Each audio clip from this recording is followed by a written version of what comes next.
সকলোৰে জীৱনত কিবা নহয় কিবা সমস্যা থাকে। সমস্যা কি বস্তু, ইয়াক কেনেদৰে বুজিব পাৰি, গৌতম বুদ্ধৰ এইটো কাহিনীৰ পৰা আমি জানিব পাৰিম। আহকচোন কাহিনীটো আৰম্ভ কৰোঁ। এবাৰ এখন গাঁৱত এজন খেতিয়ক নিজৰ দুখত বহুত দুখী হৈ আছে। কোনোবাই তেওঁক কয় যে তোমাৰ দুখৰ সমাধানৰ বাবে তুমি বুদ্ধৰ চৰণত যোৱা, বুদ্ধ তোমাৰ সমস্যাৰ সমাধান নিশ্চয় কৰিব। এইটো শুনি খেতিয়কজন বুদ্ধৰ চৰণত যায় আৰু বুদ্ধক কয় যে হে বুদ্ধ, মই এজন খেতিয়ক, মই খেতি কৰি ভাল পাওঁ, কিন্তু প্ৰত্যেকবাৰ অধিক বৰষুণত মোৰ সকলো খেতি নষ্ট হৈ যায়। যোৱাবাৰ মোৰ খাবলৈ একোৱেই নাছিল, এইবাৰো বৰষুণত মোৰ সকলো খেতি নষ্ট হৈ পৰিছে, এইবাৰো মোৰ খাবলৈ একোৱেই নাই। বুদ্ধ তেওঁৰ কথা অতি শান্তিপূৰ্ণভাৱে শুনি আছে। খেতিয়কজন কয়, মই বিবাহিত, মোৰ পত্নী মোৰ বহুত ধ্যান ৰাখে, মই তাইক বহুত ভাল পাওঁ। কেতিয়াবা তাই মোক বহুত আমনি কৰে, কেতিয়াবা লাগে যেন তাই মোৰ জীৱনত নথকা হ'লে ভালেই আছিল। মোৰ এটা সন্তান আছে, তেওঁ বহুত ভাল, কিন্তু কেতিয়াবা তেওঁ মোৰ অৱজ্ঞা কৰে, মোক কথা নুশুনে। যেতিয়া তেওঁ মোৰ কথা নুশুনে তেতিয়া এনেকুৱা লাগে যেন তেওঁ মোৰ সন্তানেই নহয়। খেতিয়কজন এনেদৰে সকলো দুখ কষ্ট বুদ্ধৰ ওচৰত ব্যক্ত কৰে। বুদ্ধ মাত্ৰ ধ্যানেৰে তেওঁৰ কথা শুনি যায়। বুদ্ধ এটা শব্দ উচ্চাৰণ নকৰে আৰু খেতিয়কজন এটা এটাকৈ গোটেই সমস্যা বুদ্ধৰ ওচৰত গাই দিয়ে। অৱশেষত খেতিয়কজনৰ সমস্যাবোৰ কৈ শেষ কৰিলে আৰু ক'বলৈ অধিক সমস্যা নাথাকিল। নিজৰ মনটো পাতল কৰাৰ পিছত তেওঁ চুপ হৈ ৰ'ল আৰু অপেক্ষা কৰে যে বুদ্ধ কিবাটো উপায় দিব, কিন্তু বুদ্ধ একো নকয়। তাৰপিছত খেতিয়কজন প্ৰশ্ন কৰে, মই আপোনাৰ ওচৰত আহিছোঁ, আপুনি মোৰ সমস্যাৰ সমাধান নকৰিব নেকি? গৌতম বুদ্ধ কয়, মই তোমাৰ একো সহায় কৰিব নোৱাৰিম। খেতিয়কজন আচৰিত হৈ কয়, এয়া আপুনি কি কৈছে? সকলোৱে কয় আপুনি প্ৰত্যেক দুখৰ নিবাৰণ কৰে, এতিয়া কৈ আছে সহায় কৰিব নোৱাৰিম বুলি। এইকাৰণে নেকি যে মই দুখীয়া? তাৰপিছত বুদ্ধদেৱ কয়, সকলোৰে জীৱনত সমস্যা থাকে, তোমাৰ জীৱনত সমস্যা কোনো নতুন নহয়। এনেকুৱা সমস্যাটো সকলোৰে জীৱনলৈ আহে আৰু গুচি যায়। কেতিয়াবা মানুহ সুখী হয় আৰু কেতিয়াবা দুখী হয়। কেতিয়াবা মানুহক পৰ আপোন যেন লাগে আৰু আপোন পৰ যেন লাগে। এয়াইতো জীৱন চক্ৰ, ইয়াৰ পৰা কোনোৱেই ওলাই আহিব নোৱাৰে। বাস্তৱত এয়াই যে আমাৰ সকলোৰে জীৱনত ৮৩টা সমস্যা থাকে। মোৰ, তোমাৰ আৰু ইয়াত উপস্থিত সকলো ব্যক্তিৰ জীৱন সমস্যাৰে ভৰা। তুমি এই ৮৩ সমস্যাৰ সমাধান কৰিব নোৱাৰা, কোনোৱেই কৰিব নোৱাৰে, ময়ো নোৱাৰো। যদি কিবা কঠোৰ পৰিশ্ৰম কৰা আৰু তাৰ পৰা যদি এটা সমস্যাৰ সমাধান উলিওৱা, তেতিয়া তাৰ স্থানত আকৌ এটা নতুন সমস্যা আহি থিয় দিব। জীৱনৰ একো ভৰসা নাই। এদিন তুমি ভালপোৱাজন তোমাক এৰি গুচি যাব, এদিন এই জীৱনটো তোমাক এৰি দিব আৰু তুমি গুচি যাবা। এদিন তোমাৰ প্ৰিয়জন এই পৃথিৱীখন এৰি গুচি যাব, তুমিও গুচি যাবা। সমস্যা সদায় এনেকৈয়ে চলি থাকিব।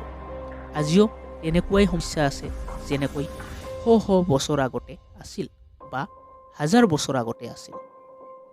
সমস্যা যেনেকৈ আৰু তেনেকৈয়ে থাকিব আৰু ইয়াৰ উপায় কোনেও উলিয়াব নোৱাৰে।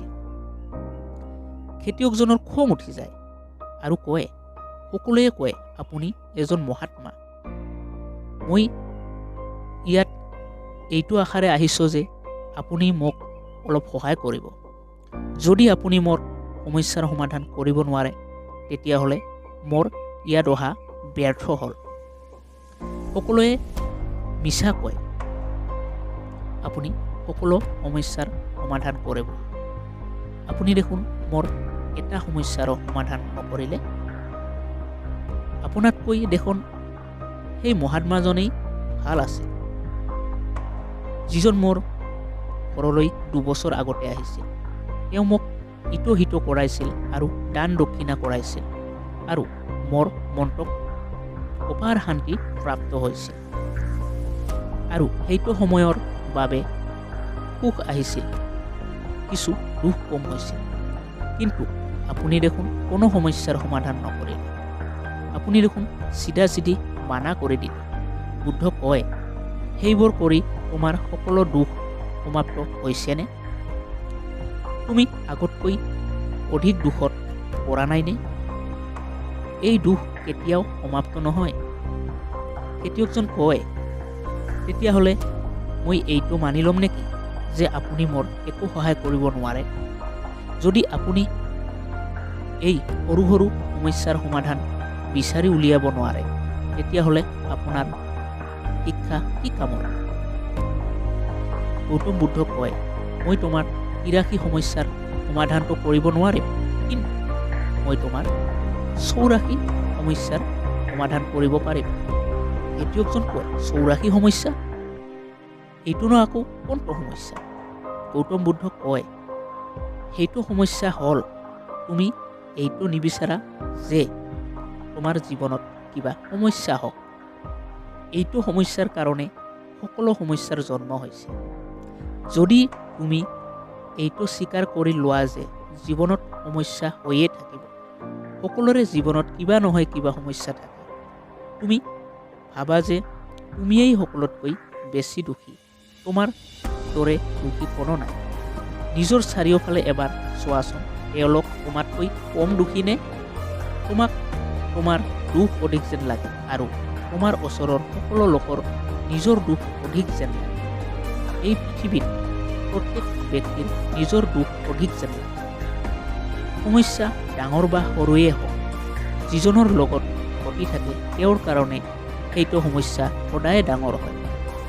আমি তেতিয়া আনৰ বিচাৰ নকৰোঁ। আমাৰ জীৱনত যেতিয়া কোনো সমস্যা নাথাকে, তেতিয়া আনক এইটো উপদেশ দিওঁ যে এনেকুৱা কৰা বা তেনেকুৱা কৰা, তেতিয়া তোমাৰ জীৱনলৈ সুখ আহিব। তুমি কিয় ইমান দুখী হৈছে?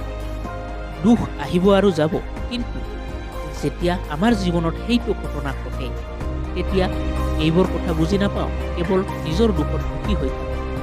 এইটোৱে হ'ল সেই 84 সমস্যা যে তুমি এইটো বিচৰা যে তোমাৰ জীৱনত কোনো সমস্যা নহয়। এইটোৱে সেই সমস্যা বোৰৰ আচল শিপা। যদি তুমি ধ্যানেৰে চোৱা আৰু বুজি পোৱা যে জীৱন দুখ আৰু সুখেৰে ভৰা, ইয়াক তুমি কেতিয়াও পৰিৱৰ্তন কৰিব নোৱাৰা। যদি তুমি ভাবা তোমাৰ জীৱনত কেৱল সুখ হওক, এয়া কেতিয়াও সম্ভৱ নহয়। আৰু যদি ভাবা তোমাৰ জীৱনত কেৱল দুখে দুখ হ'ব, এয়াও কেতিয়াও সম্ভৱ নহয়। যদি তুমি এইটো বিচৰা যে মই সুখ আৰু দুখৰ পৰা ওপৰত উঠিম, তেতিয়াহ'লে সুখ আৰু দুখক আহিব বাধাটো কৰিব নোৱাৰিবা, কিন্তু সুখ আৰু দুখৰ প্ৰভাৱ নিজৰ ওপৰত নপৰাৰ ব্যৱস্থা তুমি নিশ্চয় কৰিব পাৰিবা। তুমি কেৱল 84 সমস্যাৰ সমাধান কৰিব পাৰিবা, বাকী 83 সমস্যাৰ সমাধান তোমাৰ হাতত নাই। যদি তুমি বিচৰা যে তোমাৰ জীৱনত কোনো সমস্যা নহওক, তেতিয়াহ'লে এইটো কথা জনা উচিত যে জীৱনত সমস্যা আহিয়ে থাকিব। আমি সেইটোক লৈ বিচলিত হ'ব নালাগিব। তাৰপিছত খেতিয়কজন বুদ্ধৰ চৰণত পৰে আৰু বুদ্ধ কয়, হে বুদ্ধ, মই আজিলৈকে এই সৰু কথাটো বুজিব পৰা নাই। আপুনি মোক ইমান সৰল শব্দত বুজাই দিলে। ইয়াৰ বাবে মই আপোনাৰ ওচৰত চিৰকৃতজ্ঞ। এতিয়াৰ পৰা মোৰ জীৱনটো পূৰ্ণৰূপে জীয়াম। সুখ আৰু দুখৰ জালত পৰি জীৱনটো বৰবাদ নকৰোঁ। আপোনাৰ মূল্যৱান সময়ৰ বাবে আপোনাক বহুত বহুত ধন্যবাদ। যদি ভিডিঅ'টি ভাল লাগিছে, লাইক কৰিব, শ্বেয়াৰ কৰিব, লগতে চেনেলটো ছাবস্ক্ৰাইব কৰিব নাপাহৰিব।